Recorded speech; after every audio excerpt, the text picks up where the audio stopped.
t-shirt. It's a fucking t-shirt. So then I said, you know what? Those phone signs now destroyed. Christ. I'll make a giant phone sign. It's actually not a sign. It's a work of art. Something that built a giant one structure so you can't tear it out of the ground. A pro-Trump sign on the front lawn of the Staten Island home was burned to the ground. Mr. Trump actually bought the house here, and I said, don't worry, Mr. Trump, we're going to build it again.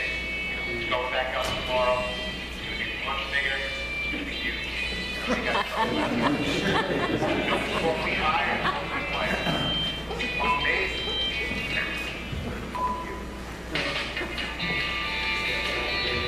One man has largely devoted his life to paint the flag. He's done it thousands of times. LoBaido embarked on a mission to paint an American flag in every state. Our person of the week, which is a crazy New York artist, LoBaido. He's painting the flag on rooftops in all 50 states. No easy journey.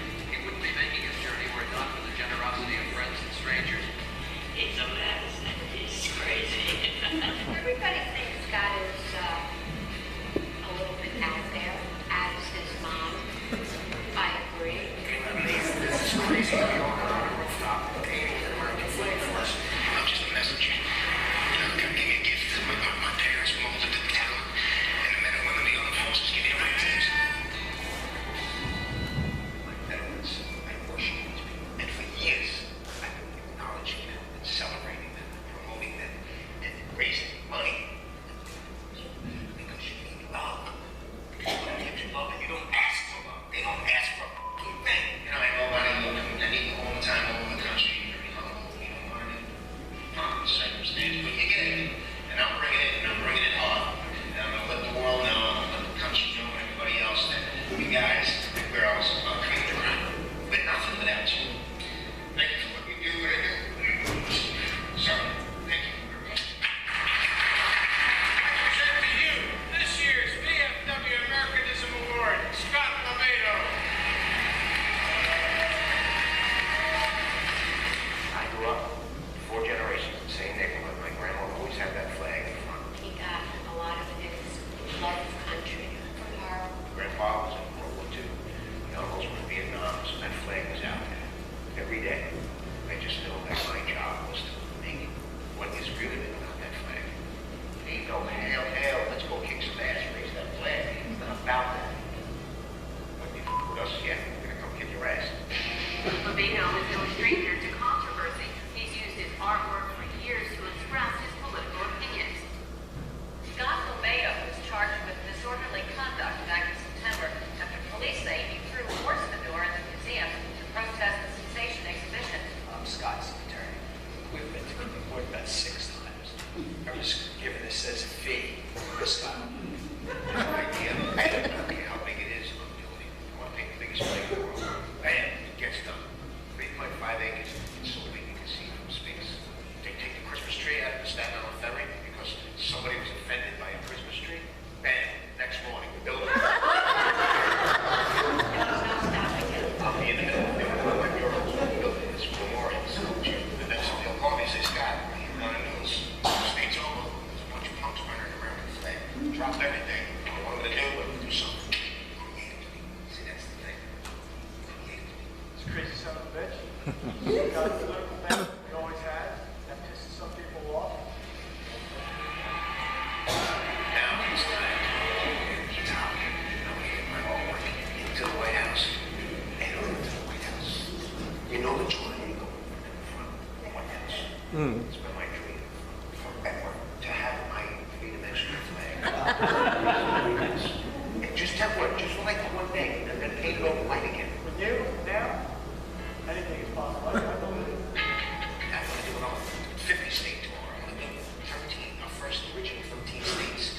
And I'm going to go to each state and do maybe that's awesome. Make off the land, meet my people, drink, eat, marry, shake hands, kiss babies, paint, sculpt, together.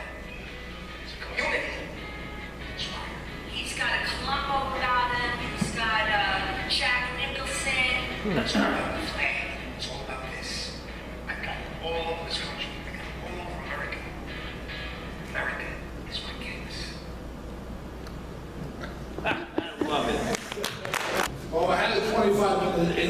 prepared. But how do you follow up something like that? So it's my pleasure to introduce a man who has been featured in a lot of newspapers, TV news programs. He's been featured on Fox's Bill O'Reilly, Fox and Friends, and was the Person of the Week on ABC World News. My pleasure to introduce Scott LoBaido. Scott?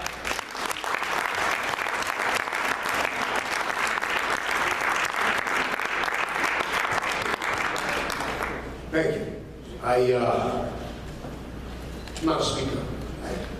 You have to forgive me if I don't come across as everyone else did so beautifully.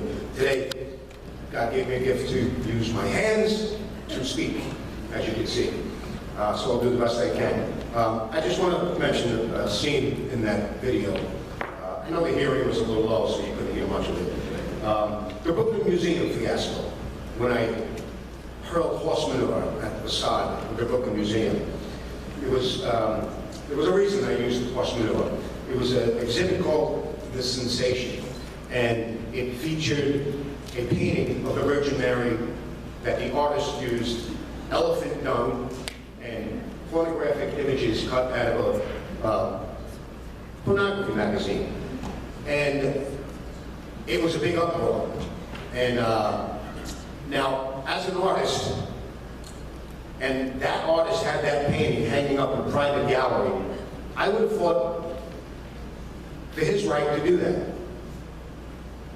But the issue was, this was a post-state. These are the same people in that museum, that run that museum, that cry separation of church and state when there's a nativity scene on public property. So the hypocrisy of it is what really got to me. Every other artist in the city was fighting for the museum.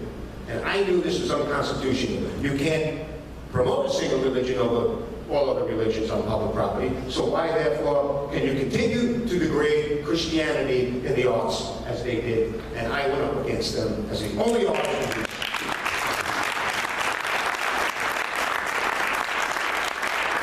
This was back in '99. This was my first arrest. I've been doing these protests for since the early '90s.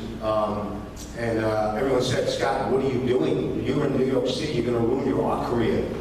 And I said, I don't care. I'm doing what's right. You know, so I wanted to just emphasize that. I didn't just walk up and like, hey, what's up? Just threw a hospital behind it. There's a reason behind it. There's a reason behind the hundreds of protests that I've done before.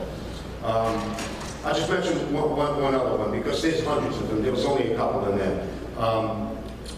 In 2001, I sang the national anthem at the U.S. Open in Queens, believe it or not. Okay. Now, they didn't ask me to come and sing the national anthem. If any of you remember, early September 2001, the head honchos at the U.S. Open decided they did not want to conduct the national anthem because it might offend foreign players. Okay? This is the bleeping U.S. Open on American soil, and they didn't want to do the national anthem to offend foreign players. So I was on an NASCAR fan, and we'll get to why the art world hates me. That's one reason. I will get to that later. I don't know anything about tennis at this moment. So I scouted. The only thing I knew at the time about tennis was Anna Kournikova. Yeah, you know, let's leave it at that. So I get a ticket, and I'm dressed, I got my khakis on, and I'm there, and the crowd fills up, and it's the men's quarterfinal match, and it's about 3 hours in, and the place is packed. So I get up, and I had this American flag in my leg of my pants, and I strap it to the banister, and on top of my smoky lungs, I sing the national anthem, and I stop the match. And people screaming, howling, this primitive fool, disrupt a beautiful thing here. And it was beautiful. I stopped the match. And then the security handed me over to the police department, and I was like, nah, I don't want to get arrested today. They let me go home. But there was nothing in the paper the next day. One little blurb from the New York Post. All the media, I did it right in front of all the cameras. It should have been on every news channel. Nothing. Because they didn't want, you know, this primitive fool disrupt their thing. So the little words was from one of the players, Australian guy, I think. He said, I've never had a match stop before in my life. That's one patriotic man. But the moral of that story is, 1 week after, excuse me, very passionate man, 1 week after that fiasco, that they decided they didn't want to do the national anthem, these dirtbags flew 2 planes into the World Trade Center. A week after that, and you never heard the story again. So, what I'm saying, throwing this at you, is I'm a crazy son of a bitch, but I'm your crazy son of a bitch. The art world hates my guts. They despise me because I did not succumb to the isms of their hypocritical, intolerant, elitist agenda. It's a club. Because I'm from Staten Island, I'm heterosexual, I don't pronounce my R's, I like NASCAR, I support the NRA, I support my military. They don't want me. And that's when in the 90s, when I went to go find myself in the art world, in Manhattan, it's the capital of the art world. Like, what's this like? And, every so many generations, patriotism dips, like the 60s, and from the Vietnam War, and then back in the 90s, I saw it dip again. And I went in to find, and there it is, on this gallery I walked in, there's an American flag for the elected feet. The baby killers, military baby killers. The flag is an oppressive symbol, how can we be other? And this blew my mind, because this is the creative community. And let me tell you something about us creative people. We abused the First Amendment. We get to use the First Amendment more than anybody else, and I was nuts that the creative community, 90% of them, were hating the hand that fed them. And I said, I'm out of here. I don't care how much money or how famous I could be. I'm out. I'm going on my own. And that's where I started bringing that flag back to life to the only way I knew how, with art. Just painting, giant, big, beautiful. And also, the activism, the political correctness reared its ugly head back in the 90s. And I saw it. And that's why I started doing all this activist stuff. Going out there on the front line, getting dirty, getting arrested, making a point, putting the light on, look, this is bad. And here we are. People laughed at me. And here we are. Look at it. Look at it. How many signs on a freaking bathroom? It's men and women. That's it. Now, I got a lot of gay friends. I got a lot of liberal friends. I'm an artist. But the political correctness went out of control. I am your soldier. Now, what I'm here, the reason I'm here in front of you, is to tell you how pissed off I am. Not at the liberals, at you. Okay? Because people think, oh, conservative. And they think, it's a man in a suit, white hair, guy never farted, the guy never had a drink. It's funny, but it's the truth. Because they all think that's it. You gotta be straight line, you gotta be straight line. And they fear, if you're off a little beaten path, hey, here's my point. I'm that example. Because I ain't the perfect straight line guy. But I'm yours. Hollywood. The left has Hollywood. They have Al Sharpton. Who's Al Sharpton? How did he become the spokesperson? Because people are bankrolling him. George Soros, if I switch parties tomorrow, and I call George Soros, he'd write me a check for $1 million. I know he would. He spends billions of dollars paying artists, creative people, activists to get their message out there. I've been asking you people for years. I don't want your money to buy a new yacht and I don't care about that stuff. I make money, I give it away to the veterans, I go out and do these activist things to get arrested. I'm doing this for you. So, I'm spreading the word out there. Use me. This is one of the biggest, most important years. Okay? Use me. Somebody knows somebody that's got a lot of money. Throw this guy a couple of bones. Let him go out there. Let him fight. You don't have to take pictures of me if I'm too crazy for you. But know that I'm the guy out there fighting and going right against them. Right up against them. Anyway, with that said, on my tombstone, is going to say the greatest American artist that ever lived. But right above that, I wanted to say the greatest patriot that ever lived. I am a patriot before I'm an artist. Thank you.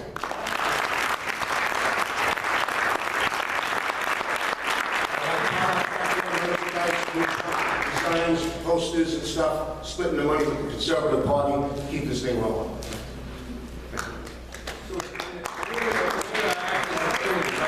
What he's saying is the party reopened up its store.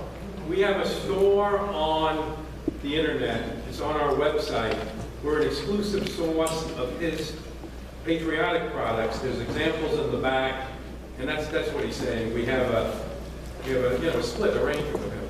But the point is that we're an exclusive